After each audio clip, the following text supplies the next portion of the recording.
প্রকৃতি আমাদের দুর্দান্ত কিছু উপহার দিয়েছে।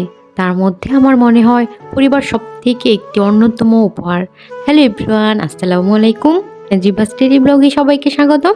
আই হোপ যে যেখানে আছেন ভালো আছেন। আলহামদুলিল্লাহ, আমিও অনেক ভালো আছি। বেশ কয়েকদিন পরে আরেকটি ব্লগ নিয়ে আপনাদের সামনে হাজির হয়েছি। একটু ব্যস্ততার কারণে কয়েকদিন যাবতীয় ভিডিও ছাড়া হয়নি। একটা ভিডিও ছাড়তে গেলে আসলে অনেক এডিটিংয়ের কাজই করা লাগে, এডিটিং করা হয়নি, তাই ভিডিও ছাড়া হয়নি। এর জন্য কিন্তু আমার চ্যানেলে একটু নেগেটিভ প্রভাবও পড়েছে, চ্যানেলটা অনেকটাই ডাউন হয়ে গিয়েছে। আবার শুরু করলাম, দেখা যাক রেগুলার ভিডিও ছাড়ার চেষ্টা করব। আশা করছি সবাই অনেক সাপোর্ট করবেন। সকালবেলা নাস্তা করে নিয়েছি অফলাইনে, কিছু তালাবাটি জমে গিয়েছিল, সেগুলোই ধুয়ে নিলাম। আজকে তেহারি রান্না করব, মুস্কানের খুব পছন্দের খাবার। শুধু মুস্কান না, ওর বাবারও অনেক পছন্দের খাবার। আর পরিবারের সদস্যদের পছন্দের খাবার রান্না করতে কিন্তু অনেক ভালো লাগা কাজ করে, কারণ তারা কিন্তু অনেক বেশি হ্যাপি হয়ে যায়। আর এর জন্যই কিন্তু বলেছিলাম যে প্রকৃতির দেওয়া উপহারের মধ্যে পরিবার অন্যতম একটি উপহার। কারণ যদি পরিবার না থাকতো তাহলে মনে হয় আমরা জীবনটাকে এভাবে উপভোগ করতে পারতাম না। আপনি খেয়াল করে দেখবেন, ভালোবাসা আর পরিবার এই দুটোই জীবনের সবচেয়ে গুরুত্বপূর্ণ বিষয়। কারণ পরিবারই একমাত্র জায়গা যেখানে মানুষ তার সমস্ত দুঃখ কষ্টকে বিনা দ্বিধায় সকলের সাথে ভাগ করে নিতে পারে। অনেকেই হয়তো আছে যারা ভেবে থাকে পরিবার মানে শুধু জন্মসূত্রে পাওয়া কিছু পরিচয়, কিন্তু আমার কাছে মনে হয় পরিবার মানে হলো যারা আপনাকে নির্দ্বিধায় মেনে নেবেন। আপনি যেরকম ঠিক সেরকমভাবেই তারা আপনাকে ভালোবাসবে, আপনার সুখে দুঃখে পাশে থাকবে।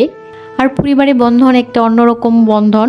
এই বন্ধন থেকে আপনি যতটাই দূরে পালাতে চান না কেন, আপনি এই দড়ির বাঁধন কখনোই কাটিয়ে উঠতে পারবেন না।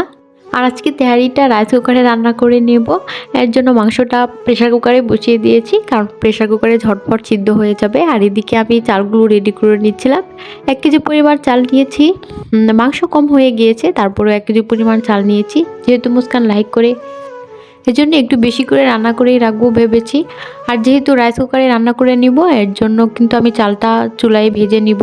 চালটা চুলায় ভেজে নিয়ে পরে রাইস কুকারে আর কি শুধু পানিতে দিয়ে দিব চালটা। অনেকে আছে যে একসাথে কিন্তু তেহারিটা রান্না করে নেয়, কিন্তু আমার কাছে এটাই ভালো লাগে। আমি আলাদা আলাদা করে মাংসটা রান্না করে নিই, চালটা ভেজে নিই, তারপর রান্না করি। এখানে আমি সব মশলা দিয়ে দিয়েছিলাম, আস্ত যে গরম মশলা সেগুলো দিয়ে দিলাম, আদা রসুন জিরা বাটা এগুলো সব দিয়ে দিলাম। আর এই দিদিকে কিন্তু আমার মাংসটা রেডি হয়ে গিয়েছে, চালটাও ভাজা কমপ্লিট হয়ে গিয়েছে। এখন আমি রাইস কুকারে পানি গরম বসিয়ে রেখেছিলাম, এখন শুধু ওই চালটা ভেজে রাইস কুকারে দিয়ে দিলাম।